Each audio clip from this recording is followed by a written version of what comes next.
Hello po mga lods, magandang hapon. Kamusta po kayo? Dito po kami sa Munting Banana Farm. Ito po yung naiwan ng bagyo. Hindi pa naka-recover. Good news mga lods, ito pala yung alaga ko na nabangga sa bintana. Dito po yung tama niya. Naka-recover na siya mga lods. Malakas na po siya. Buti naman at saka naagapan. Sobrang kinabahan po talaga ako doon sa sa nangyari sa kanya. Akala ko hindi na siya makaligtas. Akala ko iwan niya na ako. Ito natin. Harap pa dito. Yun na. Ayan mga lods, oh. Yan sa liig. Tapos sana yung isa. Sa dito sa bandang pakpak niya. Pero malakas na po siya. Yan.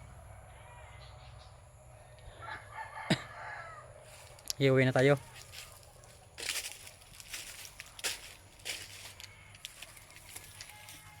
Mas gusto kasi nito mga lods na dumapo dito sa balikat ko.